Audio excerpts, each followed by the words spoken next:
If you're new here, I'm Nora, and today we're diving into Season 3 of Last War Survival. We're going to cover everything you need to know about this season, especially the first 2 weeks, which, in my opinion, are the most exciting part of every season.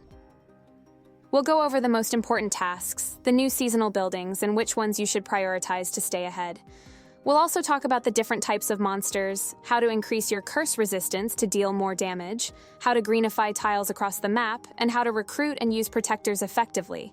But before we begin, here's a useful resource to keep your Last War survival strategy on point. Printable planners, trackers, and logs to help you track squad power, season contributions, hero progression, battle performance, base development, and much more. For more details, visit grandgamer.com or click the link in the description.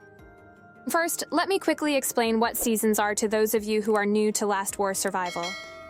These are the biggest events in the game, and they last at least 2 months. Well, 57 days for Season 1 and 96 for Season 2, and who knows how long Season 3 will be. They offer amazing rewards such as increased drop chances for heroes, base skins that can be purchased with seasonal badges, and plenty of fun activities. So how to join the S3 event? The first requirement is that your server has around 274 days since its creation, which can be easily checked via the monument structure. But you will also be informed by this letter in the system folder of your mail. Once it starts, the S3 badge will appear on the right side of your screen. The main goal for this season should be to increase the curse resistance, which I will explain in more detail in a bit. This will help you a lot in defeating map monsters, and trust me, they hit quite hard in Season 3. And obviously, you should take part in every season-related activity so you can rank higher in the season contribution leaderboards to be rewarded with loot chests and seasonal medals at the end of the season. So what else you should know before starting Season 3? Well, you should know that there are 4 heroes that offer damage reduction bonuses in monster battles. The first one is Scarlet, which you can also upgrade to UR this season, and we have a full guide on that, so check the links in the description. The others are Marshall, Skylar, and McGregor. And the good news is that all except Scarlet will get exclusive weapons this season. Other things that can help you in Season 3 include the Meow Lodi skin and the Eternal Pyramid decoration, which looks similar to the Dominant Sanctuary skin, but it's a decoration that you can place inside your base. The cat skin will boost the protector's field capacity by 500, which is quite a lot. To give an example, my field is level 10, and upgrading it to level 11 will only increase my current capacity by 50, which is 1,250 at the moment. And this costs me a lot of sacred water that I will discuss next. The special buildings for this season are Blessing Fountains, Curse Research Lab, the Protector's Field, and the Altar. Besides the Hero XP books you get for upgrading these buildings, you'll also receive Profession XP. But let's see a bit more about each building. Blessing Fountains. You can have up to 5 Blessing Fountains, but you can use the 5th one only if you purchase the Weekly Pass Premium Pack, which I will discuss at the end of this video. You should also know that you cannot place them all at once even if you have enough resources to do it. In order to build the next Blessing Fountain, you must first upgrade the previous one to at least level 15. The Curse Research Lab increases the curse resistance, the new required stat for Season 3, which must be equal to or higher than the monster you're planning to attack on the world map. But more on this in a bit. You can have only 1 Curse Research Lab and can be upgraded with Sacred Water. Upgrading this building will also reward you with Scarlet Shards, Mithril, and Sacred Water via the Individual Goals tab. Protector's Field offers a new type of unit called Desert Protector. These units are incredibly stronger than the regular ones, around 10 times more powerful.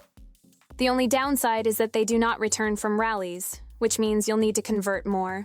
We have a full guide about protectors, so I'm not going into too much detail, but what you also need to know is that you must keep their numbers above 1,250.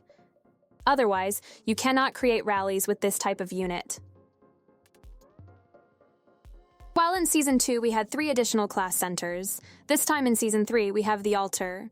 This building requires Curse Research Lab level 30 and can be used to make your protectors even more powerful. Looks interesting and I can't wait to unlock it. Now let's see some of the best ways to collect seasonal resources. Sacred Water is the most valuable resource for Season 3 because it's used to level up the Curse Research Lab. As a result, this will increase the curse resistance. These are the most effective ways to get this resource. Method number 1, upgrading the blessing fountains. This is the most common way to gain sacred water. The higher the levels of these special buildings, the more sacred water they will generate, which, by the way, you must collect at least once a day or they will stop generating it. Method number 2, using Heroes Return recruitment tickets. Unlike the regular recruitment tickets, these can only be used during seasons. Does not matter which one, and you can use the ones from the previous season. Besides the higher drop chances for legendary heroes, there's also a 10% chance to get Mithril or Sacred Water, which is great. Method number 3, defeating Doom Elites on the world map. For instance, a level 9 Doom Elite offers 5,000 Sacred Water and 40,000 Mithril, while a level 54 Doom Elite, 30,000 Sacred Water and 90,000 Mithril. But for this, you need a curse resistance score of at least 9,000 to reduce the damage taken. Mithril can be used to level up the blessing fountains, and you will need a lot for that. Let's see how you can obtain this precious resource. Method number 1, Zombies and Doom Elites. In Season 3, these small mummy zombies corresponds to one of the hero classes, tank, aircraft, and missile vehicle. When attacking these, make sure you use the search map function as it will redirect you to the ones that can be easily defeated, as long as your curse resistance score is equal to or higher than that specific zombie. Likewise, Doom Elites also offer this resource, but they are much more difficult to defeat if your power is not that high, or if most of your allies are not online to join your rally. Method number 2, Alliance Center. This building is basically the Alliance Furnace from the previous season. The more is upgraded by your Alliance leaders, the better bonuses can offer for all members. But what's even more interesting is that it also generates Mithril hourly. To collect it, simply visit this window and tap the Mithril bubble. Capturing digging strongholds is also a great way to get Mithril, Alliance-wide speaking. This is because they will generate Mithril per hour, and all Alliance members can collect it by visiting your Alliance page, Alliance City, and selecting the Digging Stronghold tab. I recommend clicking the Claim All button at the bottom at least twice a day. Method number 4, Wandering Mummy Warlords. In my opinion, this is by far the best way to get Mithril after starting the 3rd season. For example, a level 170 Warlord will offer 193,000 guaranteed Mithril drop, while a 240 level Warlord, 207,000 Mithril. These are basically the Doomwalkers we see off-season, but with better rewards and a bit tougher to defeat. Curse Resistance, CR, in Season 3 works just like Virus Resistance from Season 2. It's an extra requirement for fighting world map monsters. Always make sure your CR is at least as high as the zombie or Doom Elite you're attacking. If your CR is too low, your attack power drops drastically and the monster becomes stronger, leading to troop losses. Some lost troops turn into desert protectors, but it's still better to fight monsters at the right level to avoid unnecessary losses.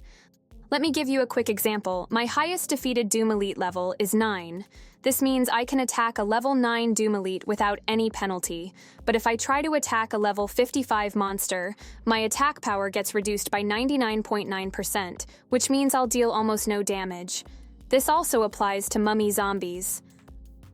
Higher level zombies and Doom Elites drop more Mithril and Sacred Water, but they also cause more troop losses.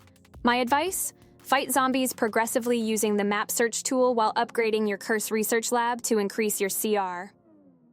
For Doom Elites, you can challenge higher level ones with the help of your allies. A good strategy is to start a rally with your weakest hero and have stronger allies join in. Just make sure that your allies are strong enough to match that CR requirement.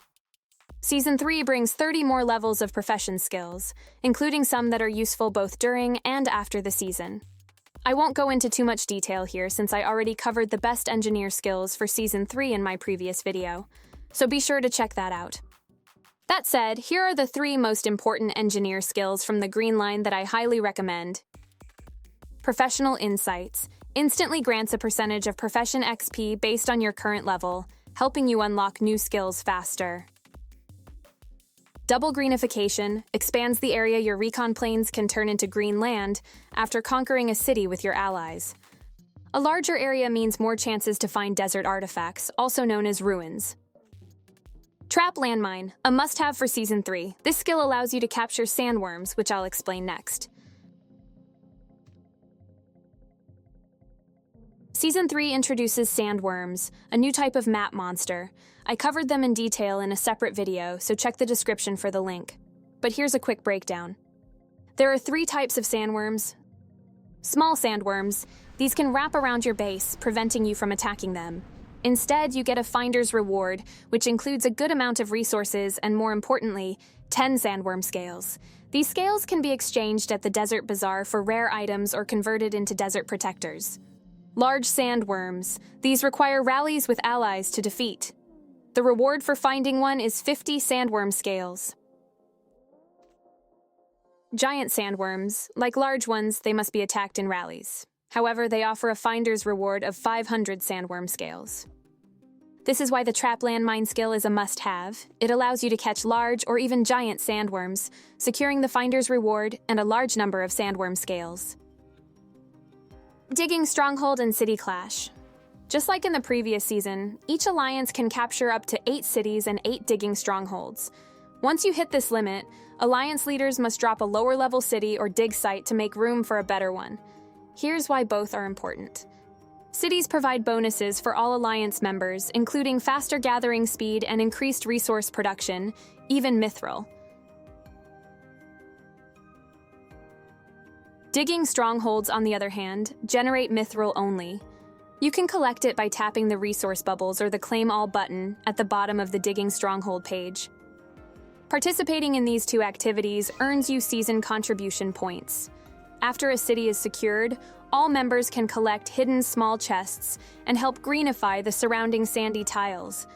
This is why it's crucial to stay updated on your alliance's schedule and be ready when attacks begin. Which is why having a printed planner is essential for tracking alliance wars, upgrades, and events. Visit grandgamer.com or click the links in the description for printables that you can use to stay organized and always be battle-ready in Last War survival.